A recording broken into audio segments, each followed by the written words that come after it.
Welcome to EPF. This is Line of Contact TV show, and today our guest is a renowned scholar of genocide and mass violence from the University of Utrecht in Holland, Dr. Ugur Umit Üngör.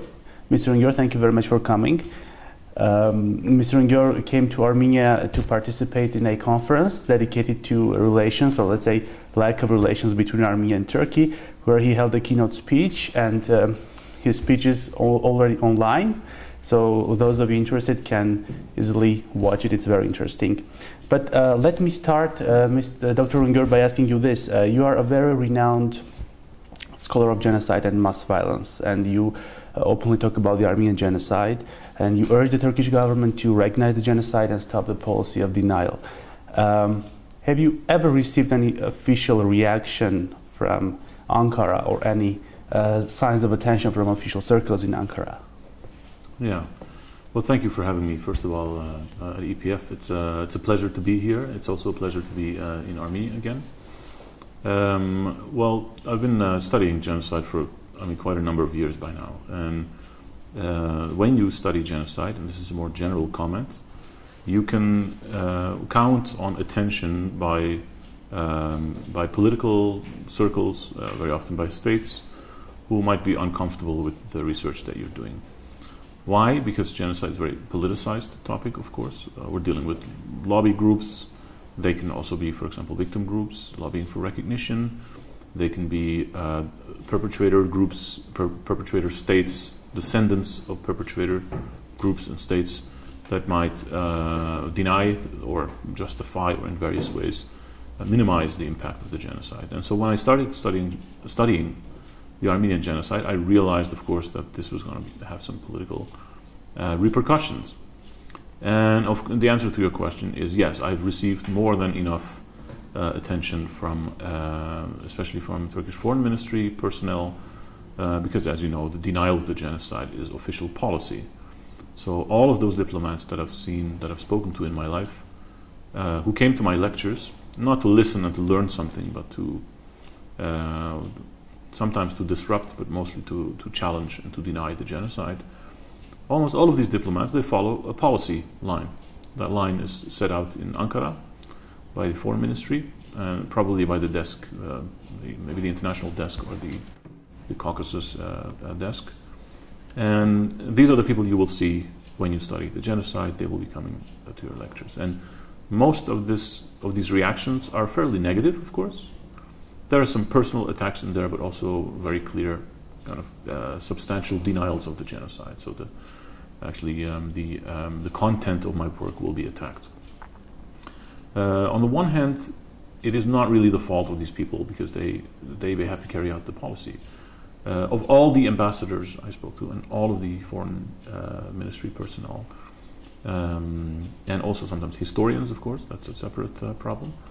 There was one very interesting Turkish ambassador who shall remain unnamed right now, who privately conceded to me that he knew it was a genocide, but that he couldn't talk about it because of his role as ambassador. He would obviously be in serious trouble if he would recognize the genocide. And so we're dealing here really with more or less autonomous processes. This is not really related or tied to individuals. Except for the fact that, of course, the foreign minister has considerable impact on it. So it doesn't matter who the foreign minister is, although I haven't really seen much change in the position of the denial of the genocide. So whether we're dealing with people from the 1980s up to the 1990s and 2000s, there are some minor changes, but overall, the policy is clear. There was no genocide, and Turkey certainly was not responsible for it. That is the general line of denial. So there are people in the Turkish government working that know that it was a genocide, but they cannot openly talk about it. Yes, absolutely. There are individuals, exceptionally well-educated people, conscientious people who also they realize and they see the depths of the suffering of the Ottoman Armenians. I mean, these people are not stupid, but on the other hand, we have to deal with the political establishment. They're afraid to take a position towards this establishment, and then there's the problem of public opinion, of course, right? I mean, I've had fantasies in which I thought, you know, what would happen, for example, if the Turkish Prime Minister or the President would wake up one morning, take a position in front of the camera and say, my fellow citizens, we have made a terrible mistake, this genocide happened, we are responsible for it, we're going to recognize it, pay restitution, open the border. If that would happen, most likely you would have a bit of a rebellion in the country. Public opinion for decades has been whipped into this nationalism. So even if there's courageous leadership, political leadership, there might be problems with the reception of the message. But individually, privately, I've spoken to many Turkish state officials who realize the problem. They realize we cannot go on longer like this, and that we need change. There are many discussions on how the genocide shaped the mentality of Armenian people and in Armenia and in diaspora. But it's also very interesting to know how the genocide affected the formation of the Turkish current republic. What's your take on this? Yeah, this is something that has not received enough attention, in my opinion. We have talked a lot in the past decades about the trauma of genocide and the impact that genocide had on survivor communities in the Middle East, in the diaspora, and in the Republic of Armenia. But genocide also has an impact on perpetrator communities. Now, from the more or less comparative research, we know that this can range between, on the one hand, the kind of continuation of that mentality of the genocide, the kind of hatred towards the minority, refusal to accept any responsibility. But there are also changes such as in Germany or in Japan, where you have, especially under foreign pressure, of course, and under coercion, you see an open discussion of the past, a recognition of the humanity of the victims, and most importantly, a recognition, an admission of guilt. So right now, Turkey is nowhere near the German position, of course, unfortunately. We are dealing with the first model, the idea that the genocide shaped Turkey in really fundamental ways. First of all, the perpetrators, the direct perpetrators, organizers of the genocide, they're the ones who set up the Turkish Republic. I mean, these are topics that I've written about. So maybe not Kemal Atatürk, but almost everybody around him was involved in the genocide, and sometimes up to their necks involved in the genocide. And these people continue to shape Turkish state policy. They created the state and shaped the state the way that it is now. I mean, this is no minor thing. Also, at the among the broader public, at lower level, we see the genocide has shaped mentalities of ordinary Turkish people. And I think that mentality is one of I would say, perhaps implicit acknowledgement of guilt. So deep in their hearts, Turkish people know and they realize that this was a genocide because that's what they heard in their villages and from their own grandparents. I have traveled through dozens, maybe hundreds of villages and communities where I've spoken with relatively elderly Turks. This is about 10 years ago, and these people were in their 70 plus, 80s sometimes. So their parents had witnessed the genocide. All of these people, Turkish or Kurdish, it doesn't matter, all of them had intimate memories of the genocide and feelings of implicit guilt and shame sometimes. And to cover that guilt and the shame up, often there would be denial, actually. Denial is a way to avoid coping with very uncomfortable feelings. And we all know, even privately, I mean, for an individual, if you ever done something wrong in your life, it's very difficult to apologize, to look yourself in the eyes and to say, look, I've done something wrong to you. And at the collective level, this is possibly even more true, because ordinary Turks, they keep each other in a frenzy and in a sense of oblivion and denial that the government is not helping in any way. I could imagine that some of those people were living in houses and owned the property that previously belonged to Armenians before the genocide. Do you see any changes in terms of addressing the issue of the Armenian genocide in Turkey in the last 30, 40 years? How the discourse was shaped and how did it change during these years? Is there any change, or it's completely what we had, let's say, 40 years ago? That's a very good question. Denial is not a static phenomenon. It's a dynamic process. It changes over time. It becomes more sophisticated. It incorporates elements that it did not. It, for example, discontinues certain elements. The denial that we've seen 40 years ago, if you read those manuscripts and those pamphlets by the Turkish governments, the then Turkish governments, you see a marked change in the way that it has developed now. So I think at least in two ways. One, I think the denial has become more sophisticated. So instead of arguing what could still be argued absurdly 40 years ago, that Armenians never existed in these territories. This is honestly a position taken in the denial. They never existed here. Now that, of course, is so absurd that it was untenable. So then gradually that began to change. So then we moved into a direction of, well, they existed here, but then they left on their own will. And then, a little bit later that developed because that became untenable to the extent that, well, they lived here, they didn't live on their own will, the government deported them, but the government did not order the killings. And then that would gradually change and become more sophisticated in the response to the scholarship and in the response to global acknowledgement of the genocide. So the denial that we have now is a kind of half-hearted acknowledgement. Remember, in 2014, the current President Erdogan, he offered his condolences to Armenians, and he recognized that there was suffering and that the deportation was an injustice. Now, you can argue, well, that's great. Actually, this is a form of acknowledgement, but not if you don't fully live up to the reality of the genocide. Namely, it's not just a terrible thing that happened, but the government, the state, ordered it. So, in other words, there's responsibility that lays in the offices of the Turkish state. And it doesn't matter which government is in power, whether it's republicanist or nationalist or more moderate Islamist. This is a problem of the state and of this identity. So we see gradual changes, but the more it changes, the more it stays the same. And so what we have now is a better position than before. I really appreciate the efforts done by the foreign ministers Abdullah Gül and Ahmet Davutoğlu. I think they've taken steps that no other Turkish politician has ever taken, including visiting Armenia, including speaking about the fact that the Armenians in diaspora are part of our community. They're actually part of Anatolia. That's already a very big step to say. So we've come a long way, but we're not there yet. And the denial, unfortunately, is decreasing, but it's not gone.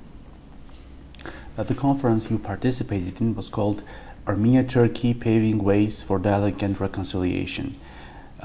Given that the border between Armenia and Turkey is closed and there are no official relations, no official interactions between governments, it seems that the burden relies on civil societies of both countries. How do you think civil societies can contribute to this cause, if they can, anyway? Yeah. Civil societies have an extremely important role to fulfill. So without civil societies, we cannot hope for any deeper, more grounded reconciliation, or that's a difficult word. I think maybe rapprochement or normalization of relations between ordinary Armenians and Turks. So as important as civil society organizations are in Turkey here, and not just for the relations between Armenians and Turks, but also for the health of the democracies. It is for a liberal democracy extremely important that there's a free and open civil society proliferation of NGOs that lobby for different rights. There can be women's rights, there can be environmental issues. In this case, it can be interethnic or interstate issues. So not just for the relations between Armenians and Turks, but also for the societies themselves. It is extremely important that we see these efforts. For example, in Turkey, Turkey still has a very rich civil society, but there are trends in the past few years that are not very hopeful. In other words, I am very concerned about the way that civil society is assaulted by the state by the current government.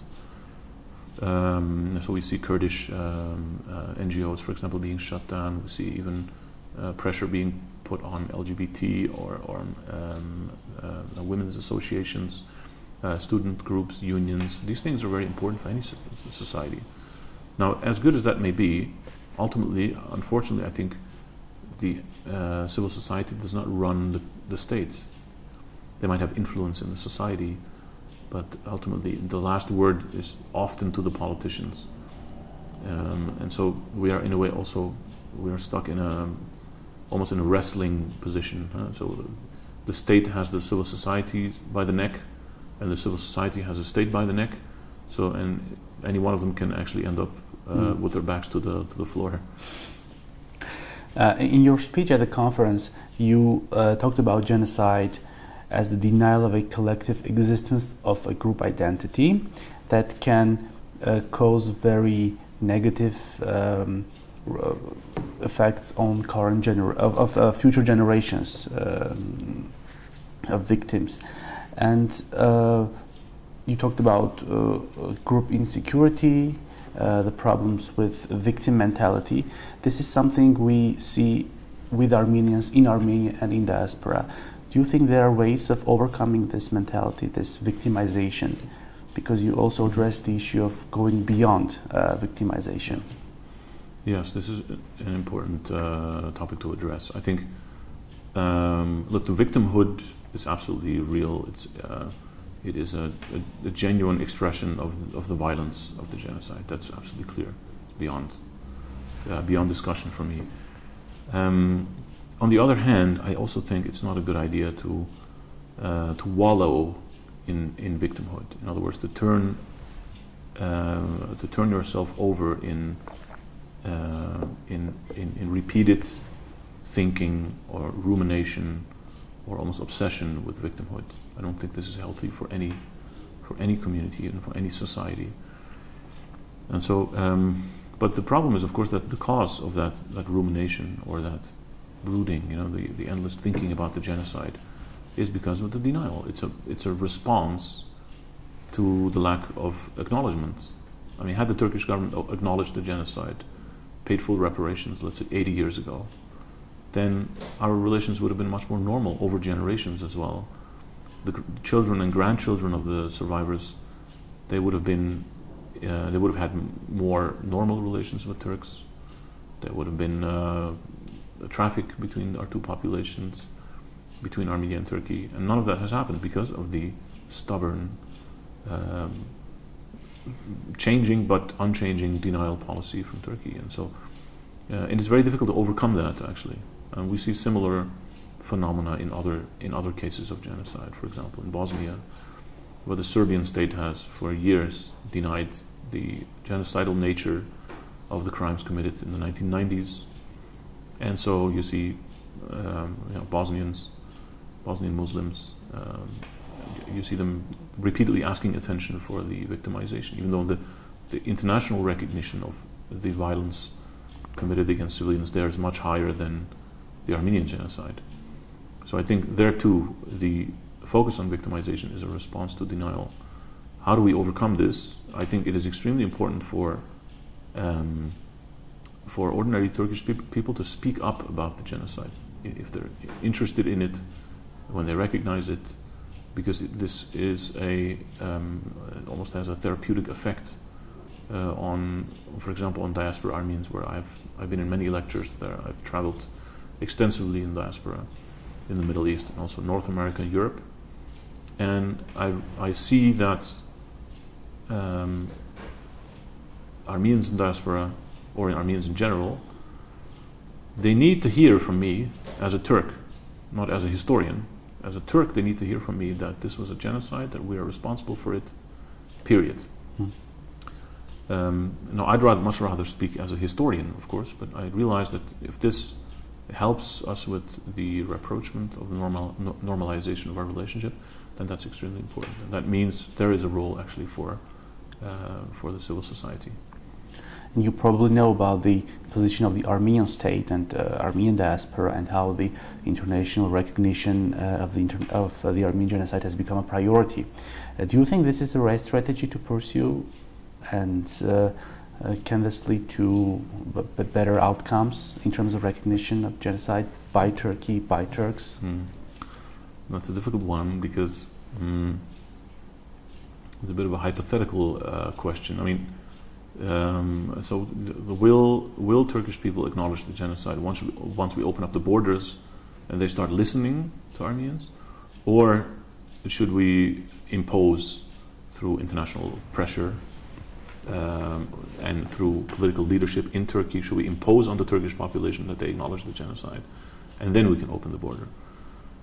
I don't know. I think morally, but this is purely morally, acknowledgement of the genocide should be a priority, and should be, I would say, almost a precondition.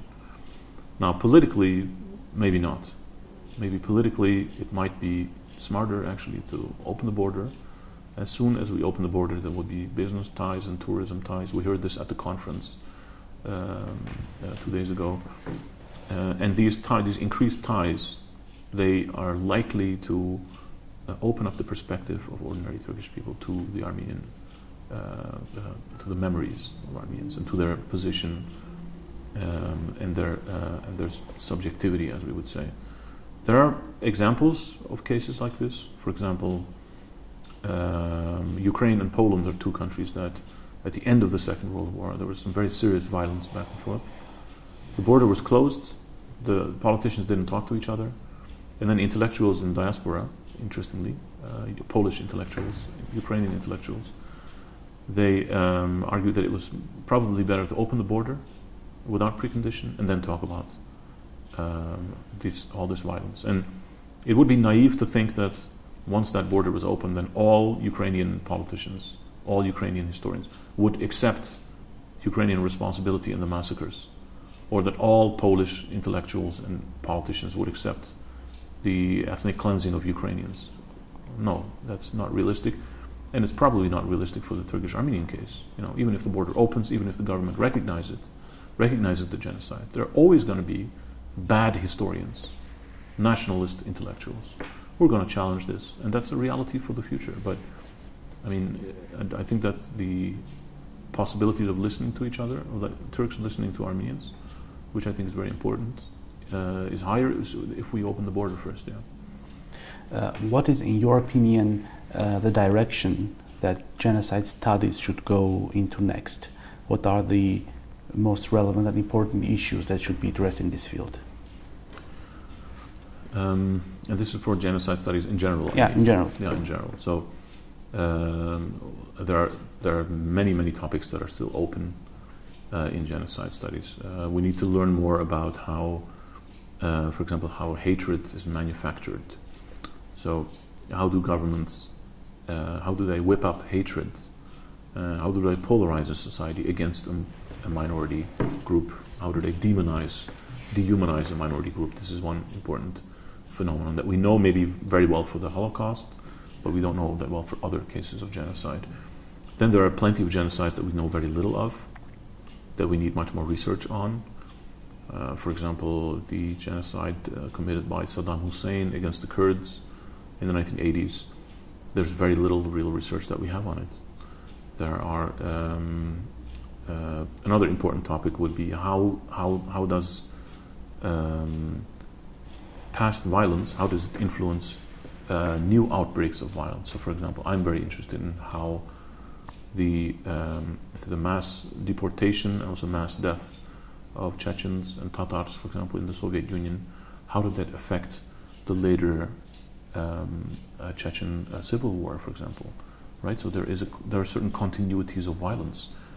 We have heard many papers, and there are discussions and books about how the Karabakh War, for example, how the memory of the genocide was important in the Karabakh War for intellectuals. These kind of like long-term historical, deep-rooted influences need to be discussed. So there are many other topics. So gender is an important topic. Genocide is almost exclusively committed by men. Now, some of my feminist colleagues would say men are violent, but maybe it's a little bit more complex than that. We need to look at the masculinities, the construction of masculinities. Why is it good to hold a weapon and be a real man and go and kill someone as if that's a good thing? What is the involvement of women in genocide? So there are many other topics that need to be addressed.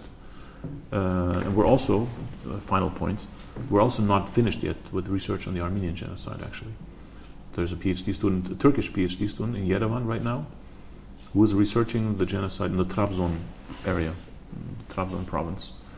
He's trying to meet people here. There are other Turkish people here, Armenians in Istanbul, researching.